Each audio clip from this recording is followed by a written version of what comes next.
Ассалаумағалейкум, құрметті ағайындар, қазақ елім, қазақ жерім, қалайсыздар, амансыздар ма? Бүгін демалыс күндеріңіз, воскресенье күндеріңіз жақсы өтсін, аманшылықпен, еліміз, тыныш, жұртымыз аман болсын. Мен мынаны түсінбей қойдым, мына тақырыпты. Мына бір кісі қазірді нелердің бәрін жамандап отыр. Кім не қылды, кім штрафты көтеріп отыр, кім не қылып отыр. Бірін аттарын ашып отыр да, бүйтіп айтқанда, қазір мен сөзімнен кейін аяғына шейін тыңдаңыздар, мен сөзімнен кейін сол сөйлейді. Мынаны қараңыздар. Бірін көтін ашып отыр, неғып отыр. Сол баяғыл бір неғып, соны ашпай, соны неғымай отыр. Мұны елбасы, білмеймін, уже кімге сенеріміз, уже мен өзім бар да, şimdi басым қатып кетті, уже кімге сенеріміз білмей қалдым.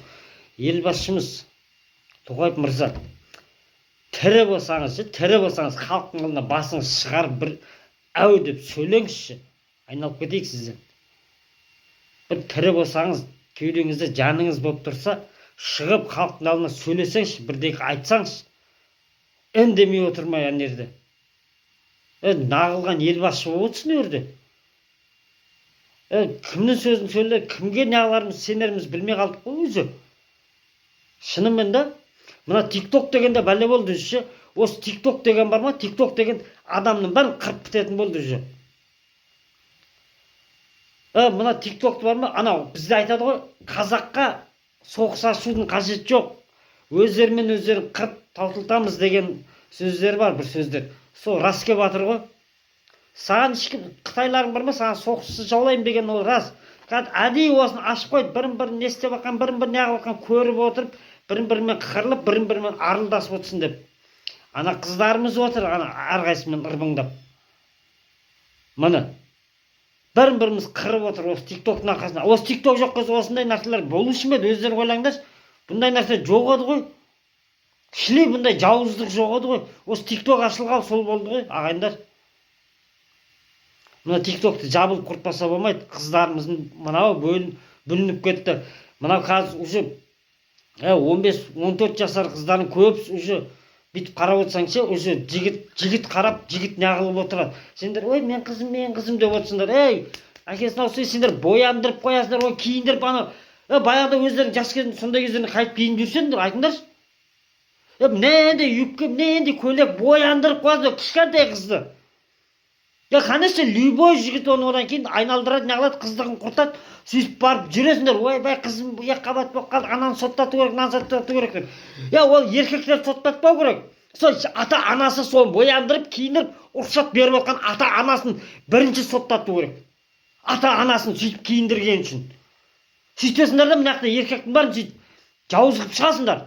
Жауыз еркектер, жауыз деп. Жауыз нағыз сендер ата-аналар, далбайыптар. Кішкентай қыздарын адам киіндіріп бояндыра ма, итжақпастар. Кішкентай оқушы қыздарын бүйтіп көкіректерін ашып отыр. О не деген масқара, баяғыда біздің кезінде қыздар қандай еді? Тұрмысқа шықпайынша бетін ашуға, жігіт барса үйінен шығуға әкелерінен аяқ тартып отыратын, шешелерінен аяқ тартып шығамай отыратын, әрең шығып. Біз барып бүйтіп қолын аса, біраз сөйлесіп, бүйтіп құшақтағанға мәз болып кететін еді. Қазір әке шешесін тыңдамайды да. Өйткені сендер әке шешесін берген тәрбиесі тыңдамайды ғой, қайтеміз дейді. Сендер далбай өпсіңдер, баста сөйтіп тәрбиелеп өсірмеген. Баяғыда бізді қалай тәрбиелеп өсірген еді? Солай тәрбиелеп өсірмеген. Қойш, мен көрмегенімді көрмесінші, ал сен көрмегенін көрмей өсіп жатыр, ал мәз боласың ба? Құлақ аспайды, неғылмайды, жасына жетпей туып отыр. Байға тиіп туса да мақұл ғой, байға тимей туып жатыр ғой көп қыздардың, айналайындар-ау. Естеріңді жисаңдаршы, ақылдарды ата-ана не болып баратыр өз заман. Кішкентай қыздарын туып отыр ғой өзі. Зорлап кетті дейді. Конечно, зорлап кетеді. Көті басына шейін бояп қоясыңдар оны. Еркектер жауыз дейді. Еркек емес, осы ата-ана далбай жауыз. Соны істеп отқан, тәрбие бермей отқан. Еще басқа біреуге күнәлап қоятын қайтесің? Ешақпастар. Өздерің істеп оққандарыңды ойлап оққан жоқсыңдар ма? Қыздарыңды қайтып тәрбие беріп оққандарыңды? Тыңдамайды, қайтеміз. Тыңдамайды, конечно, сен бастан тәрбие бермеген екен. Осы бастан тәрбие беріп бастаңдар, ертең қыздарың сорлап қалмай тұр. Білгендерін істеп жүр қазір. байға тимей. Мәз боласыңдар ма? Күйеулерінен ажырап, ішке сыйған сыртқа да сыяды. Ал сыртқа сыйып алып келдің ал, ажыраттың ал. Мәз бола ма? Әркім етегінде жүреді.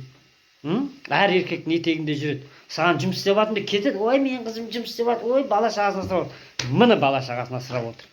Әркіммен жүр ана жерге сыртқа шығып. Мен білемін. Мен бала, ол ана жерге барады да жұмыс істеп жатады да, жұмыстың ішінде бүйтіп, әсіресе ана кафе, тойханада жүргенде сөйтіп бұзылады. Сол кафе, тойханадан бұзылады. Қасында анау жаман подружкаларынан бастылап бұзылады. Әжеп тұрым, не бір әжеп тұрым қыздарды мына ешекбас әбден жүріп қалған сайқалдар солар соларды.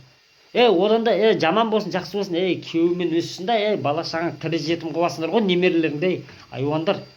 Бала шағаң немере шөбелінің тірі жетім қыласыңдар ғой, сендер неге мәз болмысыңдар, ажыратқанға ішіме сыйған, сыртыма да сыяды. Атаңның басы сыя, ары кетсе бір ай сияр, одан кейін бала шағаң бәле болды, квартираға шығып кетеді. Ол квартираға шығады, неге білген істейді. Сол жақсы ма сендерге? Ағалар, інілер отсыңдар ғой, наоборот, ата-аналарың үйретсеңдер, қой, өлсе сол үйден өлуіме шықсын, сүйегі келсе болды деп. Қойсаңдар сондайды, тірі жетім қалдып біттіңдер ғой, халықтың бар, не, бала шаған бар, не, қойсаңдар, не болып кеттіңдер өссіңдер. Бұндай нәрсен қойайық, ағайындар, болмайды, мынау шілей үдетіп кеттік, ұят болып кетті мына тірліктеріміз. Міне Тоқаев мырза осылардың бәрін қолға алып, естіп отырсыз, осылардың бәрін қолға алып, ажырасқандардың бәрін заң жүзінде жазаға жіберіңіз. Құр еркекті жібере бермей. Ажырасам дей ма, түбіне шейін жетіп алыңдар. Егер басқа біреу жақсы көріп қалып ажырасам дейтін болса, дәл сол жақсы көріп басын айналдырған еркекті де сотта, күйеуі бар әйелді басын айналдырған еркекті де сотта, мынау жаңағы әйелді де сотта. Ақыр бала шағасын тірі жетім қалдырайын деп тұр ма? Одан да соттай жібер. Зато анақа барып, есін жиып, санасын жиып, келеді сөйтіп, санасын жиып, бала шағасын алдына келіп, көтін қысып отырады сол кезде. Оғаш оны көрмейінше, ол көтін қыспайды бәрібір. Мың жерден ағанымен қыспайды олар. Сол сөйтіп отқандармен сотта 3 жылға ма, 2 жылға ма ақыл есін жиып болады, шығады.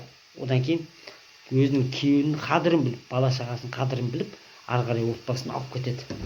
Ал осыны жасаңдар. Ақыр мықты екенсіңдер, еркек соттай береді. Оларға бәрібір ғой, еркегі сотталып кетеді, басқа байға тиіп кете салады. Оларға бәрібір. Еркек адам көбісі бар ма, бала шағасын қарап отырады. Сол әйелін күтіп отырады, тосып отырады солар. Әйел адам ешқашан күтпейді. Ана барады да, бала шағасын отырып қой, жұмысқа кеттім дейді, анақа білген істеп жүреді әр еркекпен. Ал енді разницасын байқаған шығарсыңдар. Сол үшін баспен істеңдер. Жоғарыда отқандар айналып келіп бастарын жетпейтін нәрсені тыға бермей. Солай қылыңдар, ағайындар, ұят болады, мынау шілей үдеп кетті, мынау тірлігіміз үдеп кетті. Жаңағы мен айтқан сөзді ары қарай тыңдаңыздар, естисіздер, ағайындар, ойланыңыздар. Давайте сау саламат болыңыздар.